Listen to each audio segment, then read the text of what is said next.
فاستكبر أو كما قال عليه الصلاة والسلام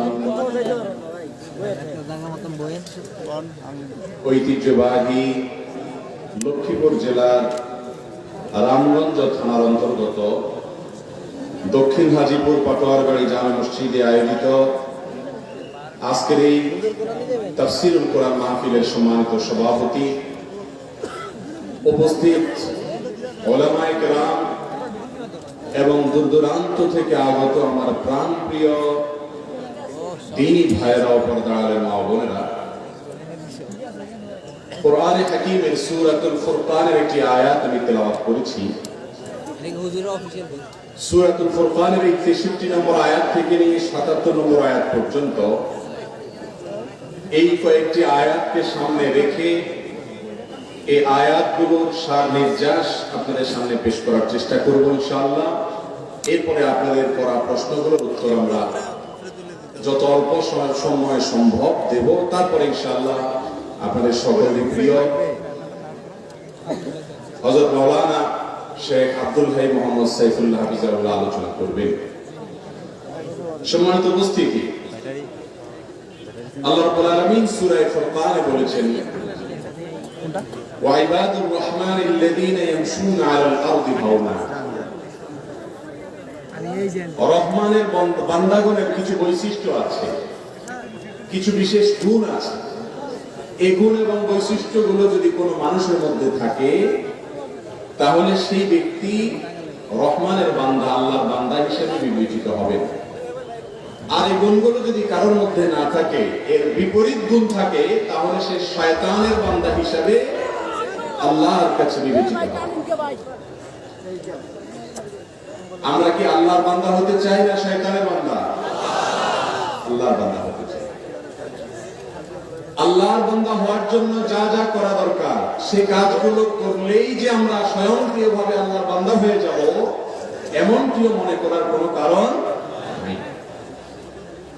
আল্লাহর বান্দা হওয়ার জন্য যা যা করা দরকার সে কাজগুলো করার পরেও আল্লাহ যদি আমার সে বন্দিগি, আমার সে দাসত্ব, আমার সে গোলামি যদি গ্রহণ না করেন, তাহলে সেক্ষেত্রে আমি আল্লাহর বান্দা হতে। সূরাতুল ফুরকানের এই আয়াতগুলোতে আল্লাহ সুবহানাহু ওয়া তাআলা বলে দিয়েছেন বিশেষ কয়েকটি গুণ আছে, বৈশিষ্ট্য আছে। এই গুণগুলো যদি কোনো মানুষ অর্জন করতে পারেন তাহলে সেই মানুষকে আল্লাহ তাআলা নিজে পরিচয় করে দিচ্ছেন সে আমার বান্দা, রহমানের বান্দা। সেই গুণগুলো অর্জন করার চেষ্টা করা একজন আখিরাতে জান্নাত প্রত্যাশী মানুষের অন্যতম একটি বড় কাজ। সেই গুণগুলোর ভিতরে প্রথম গুণ সম্পর্কে বলতে গিয়ে আল্লাহ তাআলা বলছেন, আল্লাযীনা ইয়ামশুনা আলাল আরদি হাওনা। আল্লাহ তাআলা যাদেরকে নিজের পরিচয় দিয়ে বলবেন তারা আমার বান্দা, আল্লাহ তাদের বন্দেগীকে স্বীকৃতি দিয়েছেন, আগাম স্বীকৃতি। তাদের এক নম্বরের বৈশিষ্ট্য হলো তারা পৃথিবীতে যখন চলাফেরা করবে, সমাজে যখন বসবাস করবে, রাস্তাঘাটে যখন চলাফেরা করবে, তাদের চাল চলনে দম্ভ, অহংকার আর কোন প্রকার নিজের বড়ত্ব প্রকাশের মানসিকতা থাকবে। তারা পৃথিবীতে যখন চলাফেরা করবে, সমতল জায়গা দিয়ে যখন চলাফেরা করবে, অবনত মস্তকে বিনয়ী মানুষের মতো চলাফেরা করবে। আমাদের নবী সাল্লাল্লাহু আলাইহি সাল্লাম কিভাবে চলতেন এই সম্পর্কে তার শামাইলে বর্ণিত হয়েছে যে তিনি যখন সমতল কোন জায়গা দিয়ে চলতেন, কান্নাহু ইয়ানহাত্তু মিন ফাওক আও মিন সাবাব। নবী আলাইহিস সালাম যখন রাস্তা দিয়ে চলাফেরা করতেন তখন উপর থেকে, পাহাড় থেকে কেউ নামার সময় যেরকম তার মাথা ঝুঁকে থাকে, অবনত হয়ে থাকে, বিনয়ী মানুষের মতো থাকে, বুক টান টান করে অহংকারের মতো করে চলে না, রাসূল করিম সাল্লাল্লাহু আলাইহি সাল্লাম চলার সময় এইভাবে চলতেন। এখন কেউ যদি রাস্তাঘাটে খুব দম্ভ ভরে চলাফেরা করে, অহংকার প্রদর্শন করে, তার হাব ভাব দিয়ে তার ক্ষমতার জোর দেখায়, তার গায়ের জোর দেখায়, তার পয়সার জোর দেখায়, এসব যদি তার চলনে বলনে প্রকাশ পায়, তাহলে এই ব্যক্তি শয়তানের বান্দা, রহমানের বান্দা। রহমানের বান্দা হওয়ার জন্য এক নম্বরের এই বৈশিষ্ট্যটা অর্জন করতে হবে, বিনয় থাকতে হবে। আল্লাহ রাব্বুল আলামিন আপনাকে পাওয়ার দিয়েছেন, আপনার অবস্থান দিয়েছেন, আপনাকে আল্লাহ তাআলা অনেক দিক থেকে স্বাবলম্বী করেছেন, মর্যাদাবান করেছেন। আপনি যদি বুক টান টান করে অহমিকা প্রদর্শন করেন, তাহলে আল্লাহ তাআলা আপনাকে তার গোলাম হিসাবে স্বীকৃতি দিবেন। নবী আলাইহিস সালাম বলেছেন, আলা উখবিরুকুম বিআহলিল জান্নাহ, তোমাদেরকে কি আমি জান্নাতি লোকদের মার্কা বলে দিব না? কোন লোকগুলো জান্নাতে যাবে তাদের কিছু মার্কা আছে। তিনি নিজেই জবাব দিয়ে বলছেন যে কুল্লু দাঈফিন মুতাদাঈফ, ওই সমস্ত মানুষেরা যারা দুর্বল, সমাজের মানুষরা তাদেরকে দুর্বল মনে করে, নিরীহ কিসিমের মানুষ, ব্যক্তিগত জীবনে তাওহীদ আছে, ইসলামের সমস্ত ফরজ বিধানগুলো মেনে চলে, আল্লাহর আদেশ নিষেধ অনুযায়ী চলে, আর তার চাল চলনে, আচার আচরণে, কাজে কারবারে সে এমন ভাবে চলে যে সমাজের মানুষ তাকে অমায়িক মানুষ হিসেবে স্বীকৃতি দেয় এবং ওই ব্যক্তিকে নিরীহ মানুষ মনে করে। এটা হলো জান্নাতি লোকদের একটা মার্কা।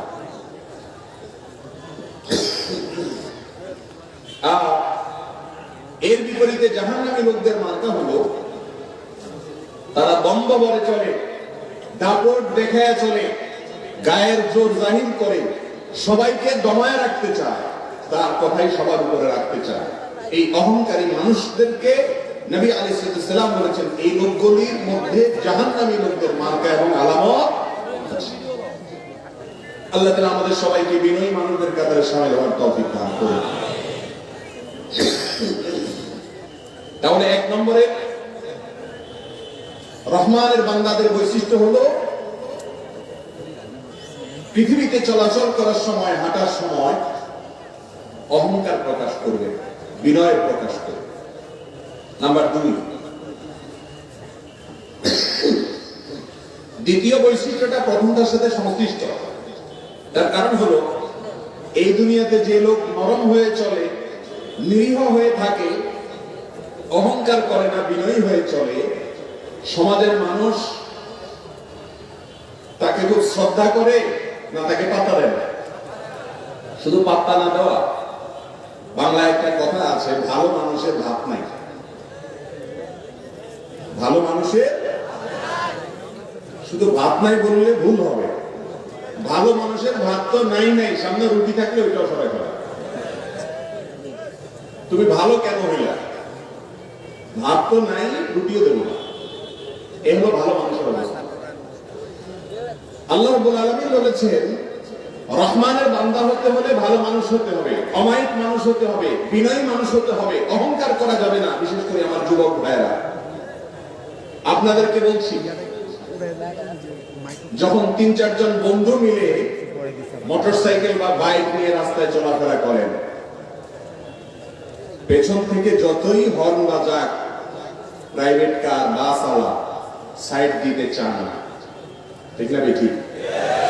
একা যখন যান তখন রিকশাওয়ালা বেল বাজাইলেও সাইড দিয়ে দেয়।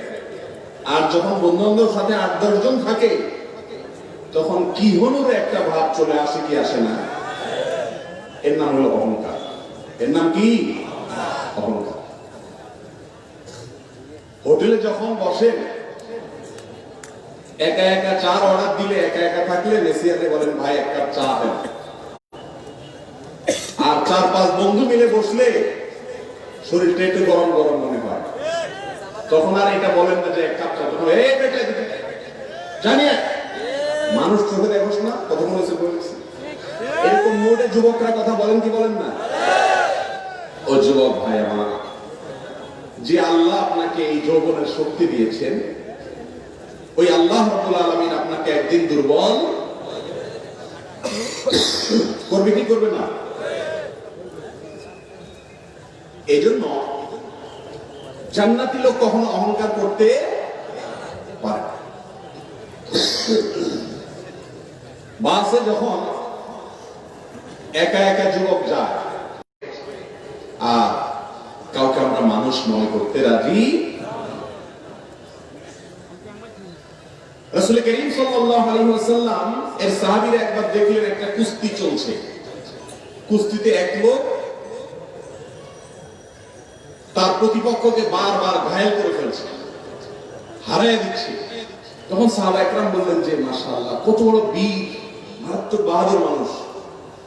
নবী সাল্লাল্লাহু আলাইহি ওয়াসাল্লাম বলেছেন, বুখারীতে হাদিসটি বর্ণিত হয়েছে, তোমাদেরকে কি আমি বলে দিব না, আলা আদুল্লুকুম আলা মান হুয়া আশাদ্দু মিনহু, আমি তোমাদেরকে বলবো না যে এর চাইতে বড় বীর কে? বলে ইয়া রাসূলুল্লাহ অবশ্যই বলেন কে? তখন বলেছেন যা কারোর উপরে রাগ হয়েছে, তার ক্ষমতা আছে রাগ দেখানো, কিন্তু সে হজম করে ফেলেছে রাগটাকে, অহংকার করেনি, এই ব্যক্তি হলো আসল বীর। আর রাগ উঠলেই ছেড়ে দেয়, ধরে রাখতে পারে না, এই হলো ডায়রিয়ার রোগীর মতো আউট অফ কন্ট্রোল। একে সমাজের মানুষ মনে করে অনেক বাহাদুর, ও আসলে রোগী। যুবক ভাইয়েরা আমার, রোগী হবেন না সুস্থ হবেন? সুস্থ হতে হলে কখনো অহংকার করবেন না। কখনো অহংকার, কিসের অহংকার, কার সাথে অহংকার? 5 থেকে 7 বার যদি টানা ডায়রিয়া হয়, বিছানা থেকে নড়তেও পারে না, সে মানুষের আবার অহংকার করার সাথে? আল্লাহ তাআলা আমাদেরকে বিনয়ী হওয়ার তৌফিক দান করুন। এটা এখন সোনার হরিণ হয়ে গেছে ভাই, ওয়াজ করা অনেক সহজ, ভেতর থেকে নিজেকে ছোট মনে করা, বিনয়ী হওয়া, বিনম্র হওয়া, ভালো মানুষ হয়ে চলা, এটা বড় কঠিন একটি বিষয়। আল্লাহ তাআলা আমাদের সবাইকে এগুলোকে অর্জন করার তৌফিক দান করুন। তো যে কথাটি বলছিলাম, আপনি রহমানের বান্দা হতে গিয়া, আল্লাহর খাঁটি বান্দা হতে গিয়া যখন বিনয়ী হবেন, নরম হবেন, ভালো মানুষ হবেন, তখন আপনার ভাত তো থাকবে না, রুটিও থাকবে না, আপনার ঘাড়ের উপরে এসে সবাই বসবে, ঠিক না ভাই? ঠিক। তখন আপনার জন্য দ্বিতীয় প্রশ্ন, দ্বিতীয় অ্যাসিড টেস্ট, সেটা কি? আপনি এবার কি করেন? আল্লাহ রাব্বুল আলামিন সেজন্য দ্বিতীয় বৈশিষ্ট্য বলেছেন, ওয়াইদা খাতাবাহুমুল জাহিলুনা ক্বালু সালামা।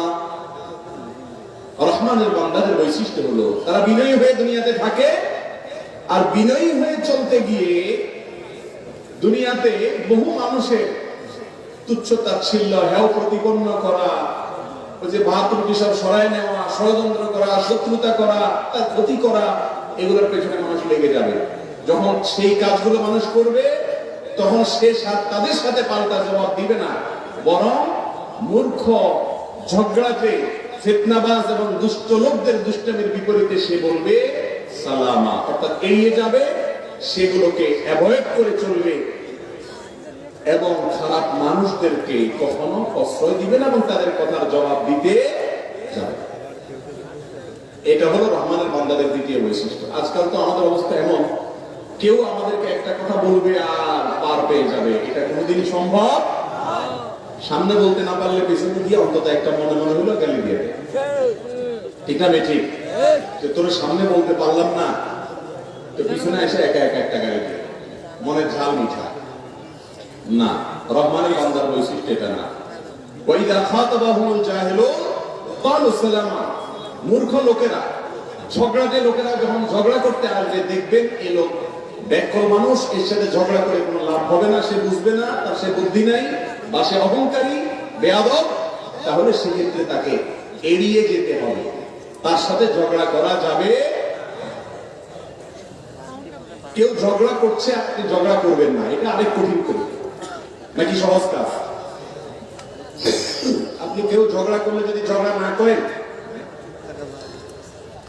সবাই বলবে ব্যাপার কি, এই শরীরে মহা রক্ত মাংস কিছু শয়তান ফুসলাবে। কিন্তু মাথা ঠান্ডা রেখে আল্লাহকে খুশি করার জন্য মূর্খ মানুষদের জবাবে কোনো কথা না বলে বিনয়ের সাথে এড়িয়ে যেতে হবে। এটা হলো রহমানের বান্দাদের দ্বিতীয় বৈশিষ্ট্য। নাম্বার 3, রহমানের বান্দাদের 3 নম্বর বৈশিষ্ট্য হলো والذين يبيتون لربهم سجدا وقياما। যারা রাতের বেলায় ভোর রাতে উঠে তাহাজ্জুদের নামাজ পড়ে, দাঁড়িয়ে যায় আল্লাহর প্রশংসা করার জন্য, সিজদায় লুটিয়ে যায় আল্লাহর নৈকট্য অর্জন করবার জন্য। এটা হলো আল্লাহর প্রিয় বান্দা, রহমানের বান্দাদের 3 নম্বর বৈশিষ্ট্য। কোন এক সালাফ বলেছেন, যে লোক ভোর রাতে উঠে বা তাহাজ্জুদের নামাজ আদায় করে না, এই লোক মুত্তাকি হতেই পারে না। মুত্তাকির জন্য তাহাজ্জুদের নামাজটা অবশ্যম্ভাবী বিষয়। আল্লাহর প্রিয় বান্দা হতে হলে, নেককার হতে হলে, আল্লাহর ওলি হতে হলে, ভালো মানুষ হতে হলে তাহাজ্জুদের কোনো বিকল্প নাই। আজকাল আমাদের তাহাজ্জুদ তো দূরের কথা, অনেক ভালো ভালো প্র্যাকটিসিং মুসলিম ভাইয়েরা আমরা ফজরের নামাজও পড়তে ঠিক না ঠিক। এর কারণ হলো রাতে এশার পরে আমাদের 12টা-1টা পর্যন্ত মোবাইলে আমরা ব্যস্ত থাকি, মোবাইলের মুনাজাতে থাকি। মোবাইলের মুনাজাত দেখতে দেখতে দেখতে মোবাইল ঘুমের চোটে যদি মুখের উপরে ভেঙে পড়ে, তারপরে যে মোবাইলটা রাখি। শহর কি গ্রাম, সর্বত্র রাত 12টা-1টা যদি শুন আপনি, তাহাজ্জুদ তো দূরের কথা, ফজরের নামাজের সময় আপনার ঘুম ভাঙার কথা। এই যে ওয়াজ করছি আমরা রাত জেগে, এটাও তো সুন্নাহ বিরোধী কাজ। রাসূল করিম সাল্লাল্লাহু আলাইহি সাল্লাম এশার পরে কথা বলা পছন্দ করতেন না। দ্বীনের কথা, ইসলামের কথাও আগে আগে বলে শেষ করতে হবে। এশার নামাজের পর শুয়ে যেতে হবে। স্বামী স্ত্রীর কথোপকথন ছাড়া এশার পরে আর কোনো কথা প্রশংসনীয়। কিন্তু আমাদের দেশে ওয়াজ মাহফিল জমেই এশার পর, শুধু ওয়াজ মাহফিল। টেলিভিশন প্রোগ্রাম বলেন, বাসা বাড়িতে যে সমস্ত টকশো গুলো হয় আমাদের ড্রয়িং রুমে, টেলিভিশনের রুমে, এই সব জমে কখন? এশার পর। ভাইরা আমার, আল্লাহ তাআলার প্রিয় বান্দা হওয়ার জন্য তাহাজ্জুদের নামাজের কোনো বিকল্প নেই। যে ব্যক্তি তাহাজ্জুদের নামাজ পড়ে, আল্লাহ রাব্বুল আলামিনের সাথে তার একটা নিবিড় এবং গভীরতম সম্পর্ক তৈরি হয়। একটা দিন তাহাজ্জুদ পড়ে দেখেন, সন্ধ্যা রাত্রে তাড়াতাড়ি শুয়ে পড়েন এশা পড়ে, এরপরে তাহাজ্জুদের সময় উঠে যান, 2-4 রাকাত নামাজ পড়ে আল্লাহর সাথে একটু কথা বলেন, দোয়া করেন। আল্লাহ তাআলা বান্দার সবচেয়ে নিকটবর্তী হয়ে যান ভোর রাতের সময়টাতে। দুনিয়ার আসমানে এসে আল্লাহ তাআলা ডেকে ডেকে বলেন, বান্দা আছো কি কেউ ক্ষমা প্রার্থনা করে, আমি ক্ষমা করব? আছো কি কেউ আমার কাছে কিছু চাইবে, আমি দেব? আল্লাহ ডেকে ডেকে আগাম আমাদেরকে ক্ষমার কথা বলেন। ভাইরা আমার, তাহাজ্জুদের নামাজ যদি কোনোদিন পড়তে পারেন, দেখবেন সারাদিন আপনার আনন্দভাবে কাটবে। একটা পবিত্রতম অনুভূতি আপনার মধ্যে জাগ্রত হবে, যেটা অন্য কোনো ইবাদতের মাধ্যমে হবে। তাহাজ্জুদ পড়ার পরে আপনি দিনে বের হয়েছেন, কোনো বিপদ হয়েছে, সুবিধা অসুবিধা হয়েছে, সঙ্গে সঙ্গে আপনার মনে হবে, আমি তো ভোর রাত্রে মালিকের সাথে কথা বলেছিলাম, মালিকের সাথে আমার একটা একান্ত সম্পর্ক আছে যেটা সবাই নেই। সবাই যখন ঘুমিয়েছিল তখন আমি মালিকের সাথে একটা বিশেষ আলাপ করেছিলাম, তার সাথে আমার একটা স্পেশাল সম্পর্ক আছে, একটা স্পেশাল রিলেশন আছে। আমি তার খাস বান্দা, ইবাদুর রহমান, রহমানের বান্দা, কারণ আমি তাহাজ্জুদ করেছি। আল্লাহ তাআলা আমাদেরকে তাহাজ্জুদের নামাজ পড়ার অভ্যাস গড়ে তোলার তৌফিক দান করুন। এই আয়াত থেকে বোঝা গেল, আল্লাহর প্রিয় বান্দা হতে হলে, রহমানের বান্দা হতে হলে তাহাজ্জুদ পড়তে হবে। তাহলে তো 5 ওয়াক্তের ব্যাপারে খুব বেশি গুরুত্ব না দিলেও চলবে, তাই না? তাহাজ্জুদ পড়াটা যদি আল্লাহর প্রিয় বান্দা হওয়ার জন্য পূর্ব শর্ত হয়, তাহলে 5 ওয়াক্ত নামাজ তো অবশ্যই পড়তে হবে, সেটা তো বলাই বাহুল্য, ঠিক না বেঠিক? আল্লাহ তাআলা আমাদেরকে এই গুণটি অর্জন করার তৌফিক দান করুন। এখন অনেক ভালো ভালো মানুষদের কাছ থেকে তাহাজ্জুদ হারিয়ে গেছে। ফেসবুক আসার পর থেকে আর তাহাজ্জুদের নামাজ, ভালো ভালো মানুষ যে তাহাজ্জুদ পড়তো তার তাহাজ্জুদের নামাজও নিয়ে গেছে ফেসবুকে, ইউটিউবে, ঘন্টাকে ঘন্টা সেখানে ডুবে থাকে, কোনো কাজ নাই, তারপরেও হাতে দিতে। আর এমন এক রোগ, ফেসবুক স্ক্রলিং এর কোনো এন্ডিং আছে? মোবাইলটা হাতে নিয়ে যে এভাবে টানতে থাকেন আঙ্গুল দিয়ে, এই টানার কোনো শেষ আছে? নেট দুর্বল হয়ে গোল হয়ে ঘুরতে থাকে। তার মানে তুমি অপেক্ষা করো, তোমার জন্য আরো আইটেম আছে, কোথাও যায় না, ঠিক না বেঠিক?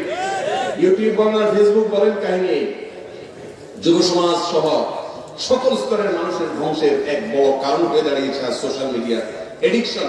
এটা নেশা। আল্লাহ তাআলা আমাদেরকে নেশা থেকে হেফাজতে থাকার তৌফিক দান করুন।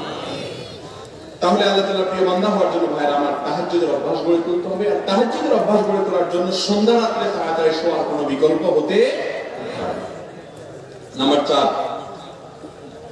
والذين يقولون ربنا اصرف عنا عذاب جهنم إن عذابها كان غراما إنها ساءت مستقرا ومقاما রহমানের বান্দাদের 4 নম্বরের বৈশিষ্ট্য হলো তারা আল্লাহর কাছে জাহান্নাম থেকে পানা চায়।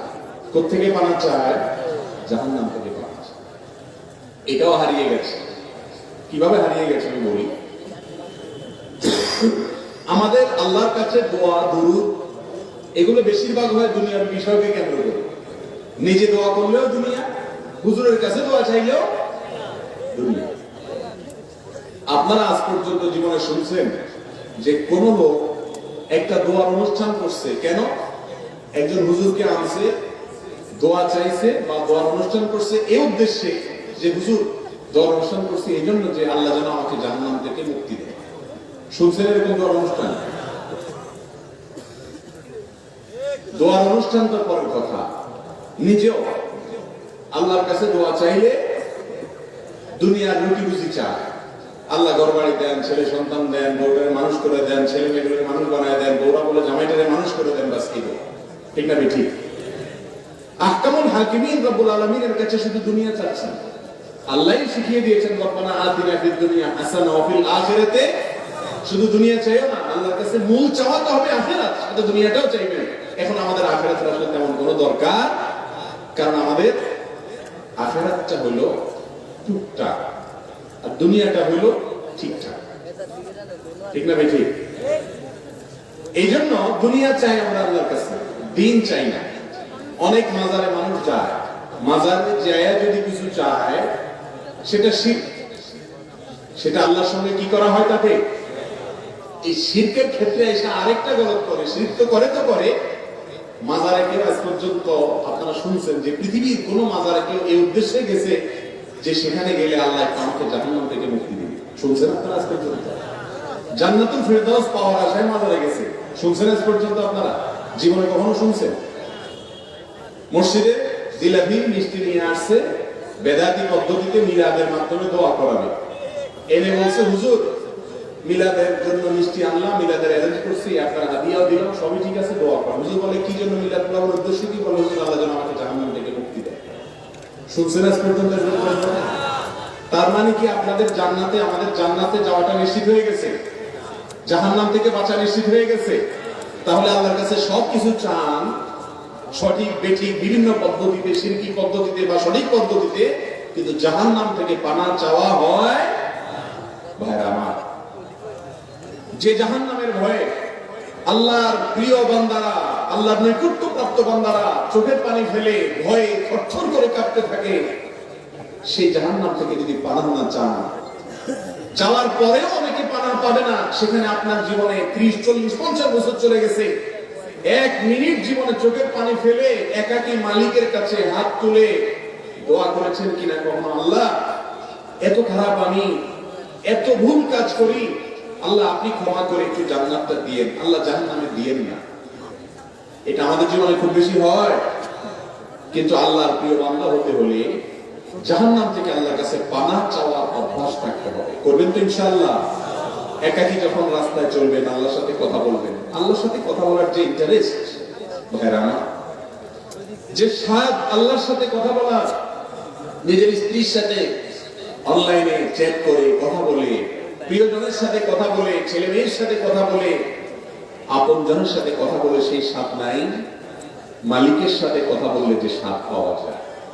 একা একা যখন রাস্তা দিয়ে যাবেন, একটু আল্লাহর সাথে মনে মনে কথা বলবেন, আল্লাহ মনের ভাষাও বুঝেন, মালিক মাফ করে দিয়ে। জাহান্নামের আযাব অনেক ভয়াবহ, ইন্নাহা সাআত মুস্তাকাররা ওয়া মুকামা, অনেক খারাপ জায়গা। আল্লাহ আমি আপনার কাছে পানা চাই, করবেন তো ইনশাআল্লাহ? রহমানের বান্দা হতে হলে, আল্লাহর প্রিয় বান্দা হতে হলে তাদের এই কাজটা করতে হবে, জাহান্নাম থেকে পানা চাইতে হবে। 4 নম্বর কাজ। নাম্বার 5, والذين إذا أنفقوا لم يسرفوا ولم يقتروا وكان بين ذلك قواما।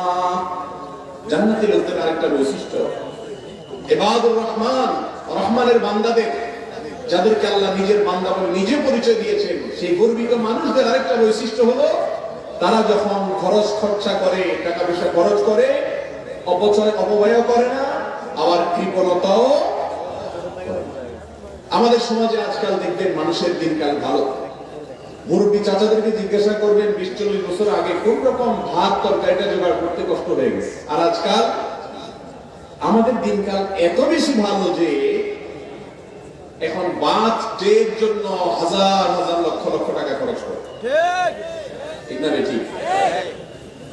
আকিকার নামে অনুষ্ঠান করতে গিয়া লক্ষ লক্ষ টাকা খরচ করে, বিবাহ বার্ষিকীর নামে অনুষ্ঠান করতে গিয়া লক্ষ লক্ষ টাকা খরচ করে। যেই দেশে এখনো শীতের কষ্টে গরিব কাঁপে, উত্তরবঙ্গের কোন কোন এলাকাতে শীতের কষ্টে মানুষ মারা পর্যন্ত যায়, সেই দেশে মুসলমানের সন্তান তথাকথিত বিবাহ বার্ষিকী, তথাকথিত জন্মদিবস ইহুদি খ্রিস্টানদের পদ্ধতিতে করতে গিয়ে লক্ষ লক্ষ টাকা নষ্ট করে। হালাল কাজে, দরকারি কাজেও যদি কেউ অতিরিক্ত খরচ করে, অপচয় করে, অপব্যয় করে, আল্লাহ রাব্বুল আলামিনের কাছে কিয়ামতের দিন জবাবদিহি করতে হবে, কি হবে না? অতএব হেরামা, এই অপচয়কারী কখনো আল্লাহর প্রিয় মানুষ হতে, আবার কৃপণতা যে করে সেও আল্লাহর প্রিয় বান্দা হতে পারে না। যেন আল্লাহর প্রিয় মানুষ হতে হলে, রহমানের বান্দা হতে হলে অপচয়, অপব্যয় এবং কৃপণতা দুইটাকে বাদ দিয়ে ব্যয়ের ক্ষেত্রে সব সময় একজন মুসলমানকে মিতব্যয়ী হতে হবে। যতটুকু দরকার ততটুকু খরচ করতে হবে। আল্লাহ তাআলা আমাদেরকে তৌফিক দান করুন। আজকাল তো ছেলে মেয়ে যদি কিছু বলে, বইয়ে যদি কিছু বলে, জামা একটার জায়গায় 5টা হলো আমরা কি এই চিন্তা করি না কি আমাদের কয়েকটা প্রশ্নের জবাব দেওয়া ছাড়া পাও না আনার ক্ষমতা কারোর থাকবে না। তার ভিতরে একটা হলো সম্পদ সম্পর্কে আল্লাহ জিজ্ঞাসা করবেন, মান মালিহি মিন আইন ইকতাসাবাহু ওয়া ফীমা আনফাক, সম্পদ কোত্থেকে খরচ করেছেন, কোথায় খরচ করেছেন। মালিকের কাছে প্রতিটি বিষয়ে জবাবদিহি করা লাগবে কি লাগবে না? অতএব অপচয় করবেন না। শীতের কাপড় আছে ছেলের, আরেকটা কিনছেন যে পুরানটা কিভাবে পরি, একটা গত বছর পড়েছে, এই বছর আবার কিভাবে পরি, অথচ আপনার আশেপাশে মানুষ শীতে কাঁপছে, কনকনে শীতে। এই জন্য একজন মুসলমানকে আগে একজন মানুষ হতে হয়। ভালো মানুষ না হলে কখনো ভালো মুসলমান হওয়া যায় না। নবীজি বলেছেন, আহাব্বুন নাসি ইলাল্লাহি আনফাহুম লিন-নাস, মানুষের মধ্যে আল্লাহর কাছে সবচেয়ে প্রিয় মানুষ সে যে মানুষের উপকারে সবচেয়ে বেশি আসে, মানুষের কল্যাণে যে বেশি নিজেকে নিয়োজিত করে রাখে। আল্লাহ তাআলা আমাদের সবাইকে পরোপকারী মানুষ হওয়ার তৌফিক দান করুন। মানুষের উপকারে আমরা কাজ করব, স্বার্থপর হব না। এই পৃথিবীটা এখন ভোগবাদিতার সময় চলছে, সবাই নিজের ভোগের কথা চিন্তা করে, মানুষের কথা চিন্তা করে না। রহমানের বান্দা হতে হলে অপচয়, কৃপণতা কোনোটাই করা যায় না। মিতব্যয়ী হতে হয়, হিসেব করে চলতে হয়, মানুষের কল্যাণার্থে কাজ করতে হয়। আল্লাহ তাআলা আমাদেরকে এই গুণটি অর্জন করার তৌফিক দান করুন। নাম্বার 6, ওয়াল্লাযীনা লা ইয়াদউনা মা'আল্লাহি ইলাহান আখার, রহমানের বান্দারা কখনো শিরিক করতে পারে না। রহমানের বান্দারা কখনো শিরিক করতে, তারা মনে করে সকল কিছুর ক্ষমতা একমাত্র সংরক্ষণ করেন স্বয়ং রব্বুল আলামিন। দোয়া করে তারা আল্লাহর কাছে, ইবাদত করে কার? আল্লাহ। আজকাল অনেক হুজুরদেরকেও দেখা যায়, গতকালকে একটা ভিডিও ক্লিপে শুনছিলাম, এক হুজুর ওয়াজ করতেছেন যে কোন জায়গা থেকে বরযাত্রী আসছে জাহাজে করে বলে বরযাত্রী যায়। যাই হোক, সে বরযাত্রী নিয়ে জাহাজ ডুবে গেছে, 12 বছর পানির নিচে ডুবে শেষ। 12 বছর পরে কোন ওলি আল্লাহকে বলছে যে এগুলো উঠায় দাও। আল্লাহ বলে, কেমনে উঠাবো, 12 বছর হয়ে গেছে। তো আল্লাহর ওলি বলে, আল্লাহর ওলি নাকি বলতেছে যে আল্লাহ আমার কথা যদি শুনো ভালো কথা, না শুনো তোমার দিকটা গোবর ফাঁস করে দেবে। সুবহানাল্লাহ বলবেন না নাউজুবিল্লাহ বলবেন? সুর দিয়ে বললে অবশ্য সুবহানাল্লাহ বলে ফেলতে পারতেন।